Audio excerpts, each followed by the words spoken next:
2026-27 academic year కి admissions ని ఆహ్వానిస్తుంది పల్లవి engineering college. నాక్ ఏ గ్రేడ్ గుర్తింపు, అత్యాధునిక మౌలిక సదుపాయాలు, 91% పైగా ప్లేస్మెంట్ సక్సెస్ రేట్ తో టాప్ ఎంఎన్సీ కంపెనీలో ఉద్యోగ అవకాశం. అడ్మిషన్ల కోసం 9247528134 9247528135 నంబర్స్ ని ఈ రోజే సంప్రదించండి. NEET NTA paper leak issue. So ఇది ప్రతి సంవత్సరము ఏదో ఒక ఇష్యూ పైన జరుగుతూనే ఉంటుంది. 2024, 2026 2025లో కొంత ప్రశాంతంగా జరిగింది. ఎక్కడ కూడా ఇలాంటి న్యూస్ అయితే వినలేదు. ఇక 2026కి వస్తే కనుక 2026లో ఒక రాజస్థాన్ అనే ఏరియాలో ఒక మోడల్ పేపర్ అయితే ఇష్యూ చేశారు. ఆ మోడల్ పేపర్స్ దాదాపుగా ఒక 300 క్వశ్చన్స్, ఇంపార్టెంట్ క్వశ్చన్స్ అని చెప్పేసి ఒక మోడల్ పేపర్ ఇష్యూ చేశారు. ఆ మోడల్ పేపర్స్ చాలామంది పిల్లలు కూడా కొన్ని లక్షలు పెట్టి తీసుకున్నారని 50,000, 1 lakh, 2 lakhs, up to 5 lakhs వరకు కూడా ఇలా మోడల్ పేపర్ మేము ఇంపార్టెంట్ క్వశ్చన్స్ ఇస్తాం, డెఫినెట్గా దీంట్లోకి క్వశ్చన్స్ వస్తాయని చెప్పేసి అంటే చాలామంది పేపర్స్ తీసుకున్నారు. దాంట్లో 300 క్వశ్చన్స్, 400 క్వశ్చన్స్ ఇంపార్టెంట్ క్వశ్చన్స్ ఉన్నాయని తీరా ఎగ్జామ్ చూసి వచ్చిన తర్వాత ఏదైతే ఇప్పుడు నీట్ 2026 ఎగ్జామ్ అయితే May 3 రోజు అయితే రాశారో అదే ఎగ్జామ్లో ఉన్నటువంటి క్వశ్చన్స్ ఏవైతే ఉన్నాయో ఆ క్వశ్చన్స్ అన్ని కూడా దాదాపుగా 140 క్వశ్చన్స్ ఎగ్జాక్ట్గా మ్యాచ్ అయినాయి అని చెప్పేసి చెప్పారు. అయితే దీనిపైన రాజస్థాన్ గవర్నమెంట్ స్పందించకపోవడంతో, అంటే పిల్లలు కంప్లైంట్ ఇచ్చినా స్పందించకపోవడంతో ఆ రాజస్థాన్లో ఎవరైతే పేపర్ తీసుకున్నారో ఆ పిల్లలు కొంతమంది అరే మనకే కాదు ఇలా చాలా జరిగి ఉంటుంది కదా అని పేపర్ తీసుకున్నటువంటి కొంతమంది స్టూడెంట్స్ ఏం చేశారు, ఎన్టీఏకి మెయిల్ చేశారు, ఎన్టీఏకి కంప్లైంట్ చేశారు. ఎన్టీఏ వెంటనే రియాక్ట్ అయిపోయి రాజస్థాన్ పోలీస్ డిపార్ట్మెంట్కి కాల్ చేసి ఇలా జరిగిందంట, దీనిపైన ఎంక్వైరీ చేయండి అని చెప్పేసి ఒక స్టేట్మెంట్ అయితే పాస్ చేసింది. ఆ ఎంక్వైరీలో ఒక 10 to 15 మెంబర్స్ని, అంటే అనుమానం కొద్దీ ఒక 10-15 మెంబర్స్ని అయితే అరెస్ట్ చేశారు, అదుపులోకి తీసుకున్నారని చెప్పేసి మనం ఆల్రెడీ న్యూస్లో వచ్చినటువంటి ఆర్టికల్స్ అయితే చూసాం. సో ఇప్పటి వరకు అది ఎంతవరకు నిజము ఏంటి అనేది తెలియదు. సో కంక్లూజన్ ఏంటంటే మనకు ఎప్పుడు కానీ ఏ కోచింగ్ సెంటర్ అయినా కొన్ని మోడల్ పేపర్స్ కండక్ట్ చేస్తూ ఉంటుంది, కొన్ని ఇంపార్టెంట్ క్వశ్చన్స్ అని ఇస్తూ ఉంటుంది. మరి నిజానికి అలా నిజంగా ఎగ్జాక్ట్గా మ్యాచ్ అయినా మ్యాచ్ కాలేదా అనేది తెలియదు. అయితే ఈ విషయం పైన సోషల్ మీడియాలో దుమారం అయిపోతుంది. సో దీనిపైన స్పందించినటువంటి ఎన్టీఏ ఒక ప్రెస్ రిలీజ్ చేసింది మనకు 10th రోజు. ఆ ప్రెస్లో ఇచ్చినటువంటి స్టేట్మెంట్ అంటే ఇప్పుడు ఏవైతే మనం డిస్కస్ చేసామో ఆ స్టేట్మెంట్ ప్రకారంగా ఎవరు కూడా ఆందోళన చెందాల్సిన అవసరం లేదు. ఎందుకంటే పేపర్ లీక్ అనేది జరగలేదు ఇంతవరకు, ఎన్టీఏ ఎక్కడ కూడా అధికారికంగా ప్రకటించలేదు. మేము చాలా జాగ్రత్తగా ఈ ఎగ్జామ్ని మేము కండక్ట్ చేశాము.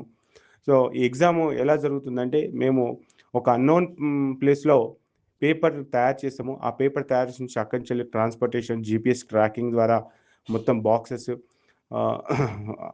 ఎక్కడైతే మనకు పేపర్ తయారవుతుందో తయారైన ఏరియాలో ప్రతి సెంటర్కి సంబంధించి ఒక బాక్స్ ఉంటుంది. ఆ బాక్స్లో OMR షీట్స్, క్వశ్చన్ పేపర్స్, ఆ సామాగ్రి అంతా కూడా ప్యాక్ చేసి సీల్ చేస్తాము. ఆ బాక్స్కి GPS ట్రాకింగ్ ఉంటుంది. ఆ ట్రాన్స్పోర్టేషన్ సంబంధించిన వెహికల్స్ ఏవైతే ఉన్నాయో వాటికి కూడా GPS ట్రాకింగ్ ఉంటుంది. ఇక ఆ పేపర్ ఓపెన్ చేస్తే కనుక ఆ పేపర్లో డెఫినెట్గా ఒక వాటర్ మార్క్ ఉంటుంది. ప్రతి క్వశ్చన్ పేపర్కి ఏ కోడ్ అయితే ఉంటుందో ఆ కోడ్తో వాటర్ మార్క్ అవుతుంది. ఆ క్వశ్చన్ పేపర్ ఎక్కడ ఏ సెంటర్కి మూవ్ కావాల్సింది, ఎక్కడ లీక్ అయింది అనేది ఈజీగా తెలుసుకోవచ్చు అనమాట ఆ వాటర్ మార్క్తోని. సో అట్లాంటి చర్యలన్నీ కూడా ఎన్టీఏ తీసుకుంది. దీంతో పాటు ప్రతి సెంటర్లో సీసీ కెమెరాలు అరేంజ్ చేయడం కానీ,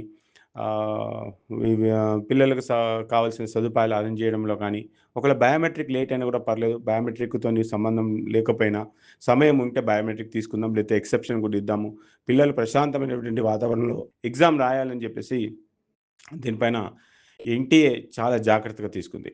సో ఇప్పటి వరకు ఉన్న సమాచారం అయితే మనం కూడా చూసాము. మన తెలుగు రాష్ట్రాల్లో కానీ మిగతా రాష్ట్రాల్లో కానీ May 3 రోజు 2 గంటల నుంచి 5 గంటల మధ్య జరగాల్సిన ఎగ్జామ్ ఏదైతే ఉందో ఎగ్జామ్ చాలా ప్రశాంతంగా జరిగింది. ఎక్కడ కూడా చిన్న అవాంఛనీయ సంఘటనలు జరగకుండా జరిగింది. అంటే గతంలో కొన్నిసార్లు ఏంటంటే పేపర్ ఇన్ టైంలో రాకపోవడంతో 5 o'clockకి కంప్లీట్ కావాల్సినటువంటి ఎగ్జామ్ 6కి జరిగినటువంటి కేసెస్ ఉన్నాయి. కొన్ని ఏరియాలలో అల్లర్లు జరిగినప్పుడు ఆ ఎగ్జామ్ని క్యాన్సిల్ చేశారు. కొన్ని ఏరియాలలో తుఫాను, బీభత్సవాలు జరిగినప్పుడు కూడా కొన్నిసార్లు ఒక పర్టికులర్ ఏరియాలో ఎగ్జామ్ క్యాన్సిల్ చేసినటువంటి సంఘటనలు చూసాం. బట్ 2026లో మొట్టమొదటిసారిగా ఎక్కడ కూడా చిన్న ఇష్యూ కూడా జరగలేదు. సో అంత ప్రశాంతంగా జరిగినటువంటి ఎగ్జామ్. మరి మనకు ఈ May 7వ తారీఖు నాడు ఇలాంటి ఇష్యూస్ అయితే వచ్చాయి. మరి అది ఎంతవరకు నిజము ఏంటి అనేది తెలియదు. సో దీనిపైన ఎన్టీఏ స్పందిస్తే ఏం చేసిందంటే అదొక ఆరోపణలు మాత్రమే, అనుమానం మాత్రమే, పేపర్ అనేది లీక్ కాలేదు అనేది స్పష్టం చేసింది. ఇక దీంతో పాటు ఇంకొక విషయం కూడా నేను చెప్పాలనుకున్నా. సేమ్ ఇదే విధంగా 2024 కూడా పేపర్ లీక్ అయింది. అప్పుడు సుప్రీంకోర్టు దాకా కోర్టులో కేసయింది. 2024 ఒకటి కాదండి. పేపర్ లీక్ అయిందని ఒకరు, పేపరు తీసుకెళ్ళేసి ఒక అపార్ట్మెంట్‌లో కూర్చుండబెట్టి ఒక 10 మందితోని ఎగ్జామ్ రాపిచ్చారని అలాంటిది ఒక కేసు. ఆ పేపర్ దొరికిన తర్వాత ఆ పేపర్‌ని కాలబెట్టడం, దానికి సంబంధించిన ఎవిడెన్సెస్ కూడా బీహార్ పోలీసులు పట్టుకోవడం. ఇదంతా కూడా 2025లో జరిగింది. ఒకానొక సిట్యుయేషన్‌లో సుప్రీంకోర్టు కూడా ఏం చెప్పిందంటే 1% ఉన్నా సరే రీనీట్ కండక్ట్ చేస్తామని సుప్రీంకోర్టు అలా హియరింగ్‌ల మీద హియరింగ్‌లు అయిపోయిన తర్వాత 2025లో సో అది పేపర్ లీక్ అయితే అయింది అనేది ఒక అవగాహనకైతే వచ్చింది. ఆ తర్వాత సుప్రీంకోర్టు ఏం చేసింది, ఉన్న పళంగా ఇంతమందికి అంటే 24,00,000, 25,00,000 మంది రాసినటువంటి ఎగ్జామ్‌ని మళ్ళీ రీకండక్ట్ చేయాలంటే అంత ఈజీ కాదు. సో మరి 2024లో ఎక్కడైతే మనకు ఆ పేపర్ లీక్ అయిందో ఎంతవరకు స్ప్రెడ్ అయిపోయింది, ఏంటి దానిపైన విచారణ చేసి ఆ పర్టిక్యులర్ సెంటర్స్ పైన, ఆ పర్టిక్యులర్ ఏరియా పైన మీరు రీనీట్ కండక్ట్ చేయాలని చెప్పేసి అలాంటి స్టేట్మెంట్ అయితే పాస్ చేసింది. అంటే కన్క్లూజన్ ఏంటంటే 2024లో పేపర్ లీక్ అయిందని చెప్పేసి అన్నటువంటి సుప్రీంకోర్టు ఒక సిట్యుయేషన్‌లో మిగతా విద్యార్థుల భవిష్యత్తు దృష్ట్యా ఎందుకంటే అంత ఈజీ కాదు కదా! ఎగ్జామ్ మళ్ళీ రీకండక్ట్ చేయాలంటే. సో వాళ్ళ దృష్ట్యా చదువుకున్న పిల్లలు చాలా నష్టపోతారని చెప్పేసి ఆ విధంగా ఆలోచించి 2024లో కొన్ని సంఘటనలు జరిగినప్పటికీ కూడా అప్పుడే రీనీట్ కండక్ట్ చేయలేదు. అది అసాధ్యం అని చెప్పేసి క్లియర్ కట్‌గా 2024లో మనకు సుప్రీం కోర్ట్ ఇచ్చింది.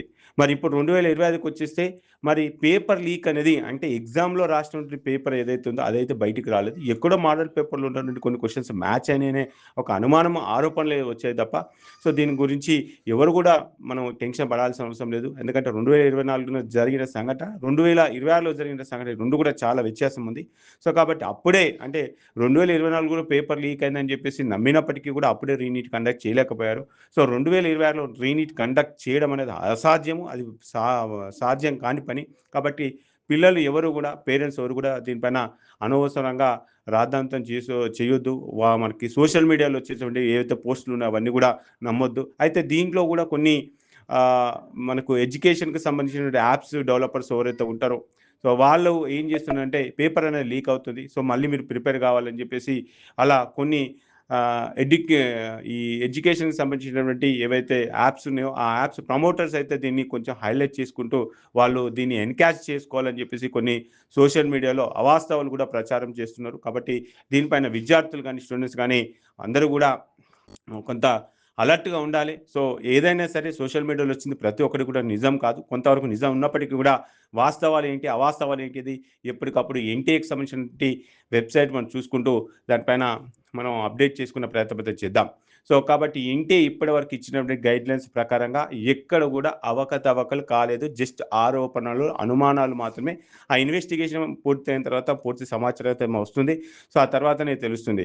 ఇక రీనీట్ అయితే ఉండదు. 99% ఎందుకంటే 2024 అనేది జరగలేదు కాబట్టి 2025 హైలీ ఇంపాసిబుల్. ఒకవేళ ఎక్కడైనా ఇంపాక్ట్ అయితే మేబీ ఆ ఇంపాక్టెడ్ ఏరియా కావచ్చు, లేదా ఇంపాక్టెడ్ స్టేట్ కావచ్చు, లేదంటే ఆ ఇంపాక్టెడ్ సెంటర్ కావచ్చు. ఒకవేళ కండక్ట్ చేసి అక్కడే కండక్ట్ చేసే అవకాశాలు ఉంటాయి తప్ప ఎంటైర్ ఇండియాలో మనకు కండక్ట్ చేయడానికైతే అవకాశం ఉండదు. సో ఇప్పటి వరకు దాదాపుగా 22,00,000 మంది, 22,30,000 మంది దాకా మనకు రిజిస్టర్ అయ్యారు. దాదాపుగా 96% అంటే 96.7 దాకా వచ్చారు. అంటే 97% అటెండెన్స్ అవుతుంది. తెలంగాణ నుంచి దాదాపుగా 70,000 మంది, ఆంధ్రప్రదేశ్ నుంచి చెక్ చేసుకుంటే ఒక 50,000 మంది కూడా మనకు ఎగ్జామ్ రిజిస్టర్ అయినట్టు మనకు ఒక ఇన్ఫర్మేషన్ అయితే ఉంది. సో ఇక రానున్న రోజుల్లో ఎగ్జామ్ రిజల్ట్స్ కోసం అయితే వెయిట్ చేయాలి. బట్ ఈ ఇష్యూతోని ఇప్పుడు ఎన్టీఏ రిజల్ట్స్ ఇచ్చే పరిస్థితి కూడా ఉండకపోవచ్చు. ఎందుకంటే అక్కడ కేసు దర్యాప్తులో ఉన్నప్పుడు, కేసు జరుగుతా ఉన్నప్పుడు ఎన్టీఏ ఉన్న పలంగా రిజల్ట్స్ అయితే ఇవ్వకపోవచ్చు. అయితే గత సంవత్సరంతో పోల్చుకుంటే ఈ 2, 3 సంవత్సరాలతో పోల్చుకుంటే 2024లో చాలా ఈజీగా వచ్చింది. 2025లో చాలా హార్డ్‌గా వచ్చింది. ఇప్పుడు కూడా 2026లో పేపర్ కూడా ఈజీగా రావడంతోని ఈ చాలామంది నీట్ మెంటర్స్ గానీ, ఎడ్యుకేషన్ ఇన్‌స్టిట్యూషన్స్ గానీ, ఇది ఏ లెవెల్‌లో పేపర్ ఉంటుంది అనేది ప్రిడిక్ట్ చేయలేకపోతున్నారు. ఇదే ఓ రకంగా బాధ ఉంటే ఇప్పుడు ఉన్నటువంటి మనము వార్తల్లో వచ్చినటువంటి కథనాలు ఎన్‌టీఏ పేపర్ లీక్ అని చెప్పేసి ఇలా రకరకాల కథనాలు వస్తున్నాయి. సో దీనిపైన పూర్తి స్థాయిలో దర్యాప్తు జరిగితే గానీ ఏ విషయం తెలియదు. సో ఏదైనా సరే ఎన్‌టీఏకి సంబంధించి అప్డేట్ ఉంటేనే మనం దాన్ని బిలీవ్ చేయాలే తప్ప ఇలాంటి ఫేక్ వాస్తవాలు నమ్మొద్దు. కాబట్టి దీనిపైన విద్యార్థులు, పేరెంట్స్ అందరూ కూడా అలర్ట్‌గా ఉండాలని కోరుకుంటున్నాం. Thank you.